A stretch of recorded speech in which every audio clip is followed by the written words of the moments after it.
If you've ever felt that familiar creeping ache in your knee, you might have thought you were just stuck with it. Well, that traditional passive approach to joint pain, it's undergoing a massive transformation. Welcome to this explainer, where we're going to break down the rapidly evolving, incredibly personalized, and high-tech world of knee osteoarthritis treatments. We are literally stepping out of the dark ages of reactive medicine and into an era of proactive biological joint preservation. Since managing this disease relies on a really strict stepped care approach, today we're going to follow that exact clinical journey. We'll start with redefining knee osteoarthritis, then look at the first steps of lifestyle and pills, level up to injectables, dive into knee-preserving surgical techniques, and finally, check out the bionic joint upgrades. To really wrap our heads around the massive stakes of this medical evolution, we've got to recognize the sheer scale of the problem. Right now, over 600 million people worldwide are suffering from osteoarthritis. To put that into perspective, that is almost twice the entire U.S. population, and it's getting worse. Between 1990 and 2021, the incidence rate jumped by nearly 14%. So, this isn't just some niche medical issue, it's a global crisis with a staggering social and economic burden. Evolving how we treat this is absolutely vital. Our roadmap for today is this fantastic 2026 paper from the Annals of Joint. It brilliantly synthesizes all the most disruptive, critical clinical research from the past year. We're going to take a deep dive into how clinical management paradigms are being completely rewritten by high degrees of personalization and pinpoint diagnostic precision. Okay, Section 1, Redefining Knee Osteoarthritis, the paradigm shift in early diagnosis. So the biggest thing happening right now is that we are finally abandoning the old myth that your knee is just some mechanical hinge that inevitably rusts and degrades over time. For decades, patients were just passively told, hey, it's just wear and tear. But the new model, which is spearheaded by international research societies, focuses on what they call early-stage symptomatic knee osteoarthritis. The entire goal now is to identify and treat the joint proactively. We want to intervene structurally way before any irreversible damage even has the chance to show up on an X-ray. Moving right along to Section 2, First Steps, Lifestyle and Pills, the foundation of conservative management.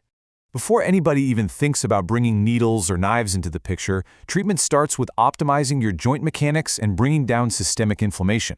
And this isn't just that generic go lose some weight advice either. Step 1 is highly tailored dietary interventions. We're talking polyunsaturated fats and low-carb diets specifically to mitigate inflammation. Step 2 is wild. It's personalized biomechanical gait retraining. They literally teach you how to walk differently to shift the physical load off your damaged cartilage. And Step 3, mandated exercise therapy. Combining aerobics with flexibility and mind-body practices like yoga, which are now definitively proven to control symptoms. Now here is one of the absolute biggest surprises in recent research. Doctors are repurposing massive metabolic drugs to literally hack the biological environment of the knee. Take metformin, right? It's a staple diabetes drug, but it's been found to significantly reduce knee pain in overweight patients. Or semaglutide, which you probably know for weight management. It dramatically decreased pain scores in clinical trials, potentially through metabolic pathways that have nothing to do with the actual weight loss.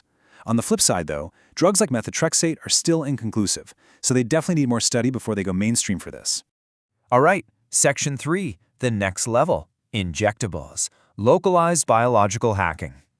We are witnessing a massive, fundamental transition here. Traditional injections like corticosteroids, sure, they offer potent anti-inflammatory effects, but the hard data shows that clinical benefit completely drops off after just 6 weeks. And hyaluronic acid, while used as a lubricant all the time, still has a highly debated clinical benefit. The real evolution is the shift toward next-gen orthobiologics, things like platelet-rich plasma and mesenchymal stem cells. These aren't just biological band-aids, they're actively trying to modulate your immune response, promote angiogenesis, and stimulate actual real cellular regeneration. But we have to be completely objective for a second. While the regenerative promise of stem cells, PRP, and newly studied exosomes is undeniably huge, this field has hit a major roadblock. There is a desperate, critical need for standardized protocols. Right now, there's just extreme heterogeneity in how these cells are sourced, prepared, and dosed, and it's muddying the clinical data. The science is incredibly promising for sure, but the execution needs rigorous, standardized clinical consensus before it reaches its full potential. Let's step it up to Section 4. Knee-preserving surgical techniques, precision engineering to delay replacement. When the disease is highly localized, surgeons are basically acting like high-end mechanical engineers now. We're talking unicompartmental knee arthropathy, where they swap out just the single damaged side of the joint and leave all the healthy parts totally intact. Then there's high tibial osteotomy, where they actually realign the tibia bone to shift your body's weight distribution away from the damaged cartilage.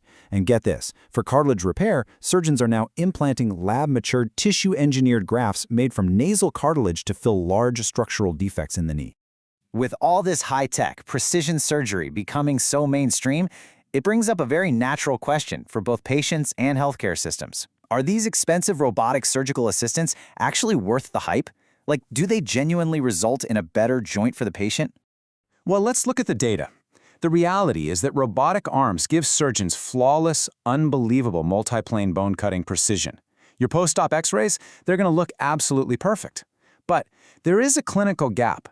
We just do not have definitive long-term proof yet that a robotically assisted partial replacement results in significantly less pain or better functional recovery than a procedure done by a really experienced surgeon using traditional methods.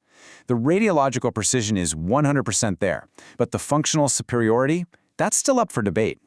Which brings us to the top of the stepped care ladder. Section 5, the bionic joint upgrades, innovations in total knee arthropathy. The absolute latest in surgical philosophy is a huge shift away from mechanical alignment. That was the old standard, creating a rigid, static, perfectly straight line for every single patient. That one-size-fits-all approach historically led to a lot of soft tissue imbalances and joints that just felt, well, unnatural. The evolution here is functional or kinematic alignment. This is a highly personalized approach that tailors the implant's position to perfectly mimic the unique, dynamic, and native movement of your original joint before the arthritis set in. And the physical hardware itself, evolving rapidly. We aren't just dealing with standard metal and plastic anymore. These implants are routinely expected to last well beyond 10 years now. Why? Because of innovations like vitamin E-enhanced polyethylene plastics that completely resist oxidative degradation and wear. Plus, we're seeing 3D printed, highly porous titanium components. They're designed so that your native bone literally grows into them and biologically fuses with the metal. They even use minocycline-enhanced bone cement to guarantee safer, functional fixation from day one. But here's the catch. An advanced 3D printed titanium joint is completely useless without a safe and effective recovery. This brings us to the ERAS pathway, Enhanced Recovery After Surgery. This is a deeply personalized, highly integrated approach to managing a patient from the moment before surgery all the way to the weeks following it. These personalized recovery pathways aren't just a luxury. They are absolutely vital, especially when you look at the staggering elevated surgical risks for specific populations. Take diabetic patients undergoing total knee replacements. Their risk of a periprosthetic infection jumps by 43%. The risk for deep vein thrombosis spikes by 45%, and hospital readmission risk goes up by 28%. These numbers are no joke, and the ERAS protocols are designed specifically to mitigate these exact threats. To combat those risks, modern hospitals deploy a customized, multi-pronged arsenal. To manage pain and opioid dependence, they use multimodal analgesia, featuring targeted glucocorticoids. To prevent hidden blood loss, they administer tranexamic acid. To fight off those massive infection risks we just talked about, surgeons irrigate the joint with diluted povidone iodine and apply local vancomycin powder right there. And to stop life-threatening blood clots, simple, targeted aspirin protocols have proven to be incredibly effective. It's an entire ecosystem of care. So, to wrap up our explainer today, the key takeaway is crystal clear. The management of knee osteoarthritis is no longer a passive waiting game where you just cross your fingers and hold out for a joint replacement. It's a highly personalized, dynamic biological battle from day one. We are looking at precise, tailored interventions at every single stage of the disease's evolution. Which leaves us with a final, provocative thought to ponder. As medical science continues to master the metabolic drivers of cartilage loss, as we standardize things like stem cells, and as we perfect these early regenerative therapies, are we nearing an era where total, bionic joint replacements become a relic of the past? It is a fascinating evolution to watch. Thanks for diving into this explainer with me, and keep exploring.